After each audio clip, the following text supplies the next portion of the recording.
में पुलिस ने तफ्तीश की और उसमें 2-3 लोगों को अरेस्ट किया था। नदीम फिटर से भी जब पुलिस ने पूछगछ की तो पुलिस को शक हुआ कि ये फरियाद गलत दिखती है, झूठ है। तो नदीम फिटर को ही पुलिस ने आरोपी बनाया था और नदीम फिटर के अलावा 2 आदमी जो मोटरसाइकिल पे आए थे उनको पुलिस ने अरेस्ट करी। इस तरह 3 लोगों को अरेस्ट हुआ था। तफ्तीश के दौरान नदीम फिटर ने ऐसा जवाब दिया कि मैं एमआईएम का कारपोरेटर हूँ और एमआईएम के जो सदर है मालेगांव के अब्दुल मालिक यूनिवर्सिटी जो पुराने मेयर भी है, इनके घर पे हमारी मीटिंग हुई थी और उन्होंने बंदूक दी थी 2 दोस्तों को और हमने वहां प्लानिंग करी थी और ये कंप्लेन की थी ताकि ये किसी दूसरे पे इनका नाम जाए। इस बुनियाद पे पुलिस ने गुना नोंदी थी, इनको अरेस्ट किया था। जो 2 मुस्लिम अरेस्ट हुए थे उनके पास से भी बंदूक नहीं मिली। इस दौरान पुलिस ने पंचनामा किया घर का भी और नदीम फिटर ने ऐसा जवाब दिए थे कि जो पिस्तौल थी वो मैं वापस अब्दुल मालिक को दे दिया था और उन्होंने रख दिए। इस बुनियाद पे पुलिस ने अब्दुल मालिक का नाम एफआईआर में कहीं नहीं था, लेकिन तफ्तीश में कि भाई वो भी सरकना है और किसी दूसरे, खासतौर पे जो कांग्रेस के लीडर है या पुराने जो लीडर थे शेख आसिफ साहब, इनके ऊपर ढकेल देंगे ऐसा इल्जाम नदीम फिटर ने लगाया था। लेकिन खुसूसन नहीं थी, लेकिन बाद में उसमें नाम आया था कि भाई शेख आसिफ को इन्वॉल्व करेंगे कि भाई इन्होंने हमारे ऊपर, उनका नाम ले लेंगे ये हमला बोल के, ऐसी इस तरह की एक शिकायत दी थी। शिकायत वो वाज़ेह तौर पे नहीं थी। नदीम फिटर चूंकि अरेस्ट हो चुके थे उनको पुलिस कस्टडी मिली, दूसरे 2 आदमी जो थे वो भी अरेस्ट हो चुके थे उनको पुलिस कस्टडी मिली। बाद में अदालत ने उनको जमानत पे छोड़ दिया था। क्योंकि अब्दुल मालिक का नाम आया था इसलिए हमने अब्दुल मालिक के एंटीसिपेटरी बेल दाखिल किए थे।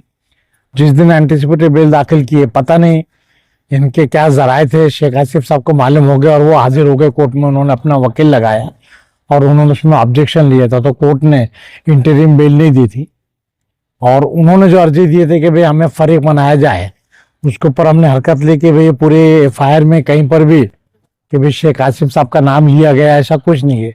हमारा ये कहना था अब्दुल मालिक का खास तौर पे कि इससे पहले अब्दुल मालिक के ऊपर फायरिंग हुई, 3 गोली इनको लगाई गई थी, गोली लगी थी, वो बाल बाल बच गए। उनके 3 ऑपरेशन हुए, अभी भी उनके एक ऑपरेशन की जरूरत है। और उस ऑपरेशन में जब उनका जवाब लिया गया था तो उन्होंने साफ तौर पे बोला था कि वे जिस वक्त जुर्म हो सकता, कई मुलजिमों से शेख आसिफ साहब ने रात भर पुलिस से फोन पे बातचीत की और ये उनके रिश्तेदार इससे पहले भी कोशिश की, इसके बाद भी पुलिस ने शेख आसिफ साहब को इन्वॉल्व नहीं की थी और पुलिस ने फौरन चार्जशीट दाखिल कर दी थी। उस केस में भी तमाम मुलजमिन की सिवाय जो अहम आदमी जिसने पिस्तौल चलाया था उसे एक को छोड़ के बाकी सबकी जमानत हुई थी। उस केस में जमानत देने की वजह से और पुलिस के तफ्तीश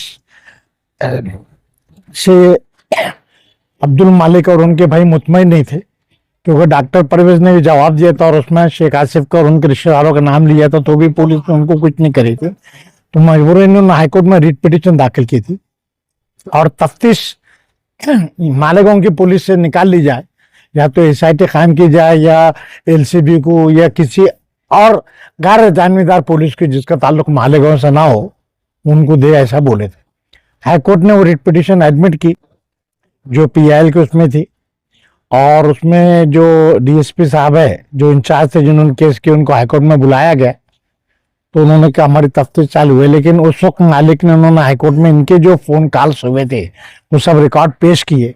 वो रिकॉर्ड देख के हाईकोर्ट ने ऑर्डर की और डीएसपी को कहा था कि भाई ये जो जिस शख्स से फोन पे बातचीत हुई इस बारे में तुम तफ्तीश करो और मालूमात दो। उसके बाद से आज तक तफ्तीश बाकी है। मालिक साहब ने रिकॉर्ड में दाखिल किए थे रिट पिटीशन में कि भाई तकरीबन 25 से 50 फोन उस रात में भी जिस दिन ये इंसिडेंट हुआ मालिक का या उसके बाद में भी हुए, इसलिए इनका मालिक के ऊपर जो हमला हुआ उससे कुछ ना कुछ ताल्लुक था और इस ताल्लुक से पुलिस चूंकि पुराने एमएलए है, वजनदार है, उनके वालिद भी एमएलए थे, अभी भी लीडर है, तो पुलिस कोताही बरत रही, ऐसे उनकी पिटीशन में पूरे इल्जामात थे। इल्जामात में कुछ सदाकत दिखे इसलिए हाईकोर्ट ने पिटीशन एडमिट किया और इनको नोटिस निकाली। डीएसपी साहब वहाँ मौजूद हुए थे। फिर डीएसपी साहब ने जब वो फोन कॉल देखे तो इस बारे में मैं तफ्तीश करूंगा, लेकिन चूंकि दूसरे ये इलेक्शन थे ये थे इसलिए उन्होंने वक्त पास किया और अभी तक वो पेंडिंग है। मालिक साहब ने बेल जो दाखिल की इसमें हमारे ये कहना था कि चूंकि पुलिस के खिलाफ हमने रिट पिटीशन दाखिल की, पुलिस के हमने इल्जामात लगाए कि वो तफ्तीश नहीं कर रहे हैं बराबर, और ये उसको मदद दे रहे हैं। बल्कि जिस दिन इंसिडेंट हो गया उस दिन भी पुलिस ने उनको बंदोबस्त दे दी थी। तो बंदोबस्त जिनको जख्मी हुआ उनको देना चाहिए था, नहीं देते हुए फिरियादी के रिश्तेदार को, आरोपी के रिश्तेदार को बंदोबस्त दिया। वो भी एक बात लम्बा फिक्र थी। तो इसकी वजह से पुलिस ने मालिक का नाम गलत लिया है। और नदीम फिटर को भी खरीदो फरोख्त की है, जिस आदमी का कोई किरदार नहीं, वो डावा डोले कभी इधर बोलता उधर बोलता, वो भी इल्जामात लगाए और हमने जमानत मांगी थी। मर चुके उस बेल एप्लीकेशन में आसिफ साहब की तरफ से वो एक प्राइवेट वकील हाजिर हुए थे, तो उसमें बहस चली। वो बहस चलने के बाद में ऑर्डर के लिए 2-4 बार वो हुआ, लेकिन बाद में इस दौरान पुलिस ने चार्जशीट दाखिल कर दी।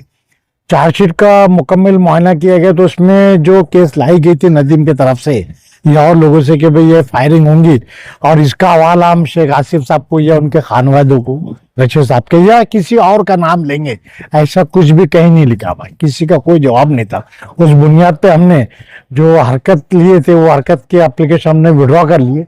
अदालत ने शेख आसिफ साहब के वकील की सुनवाई, सरकारी वकील की सुनवाई और मालिक साहब की तरफ से हमने पैरवी की।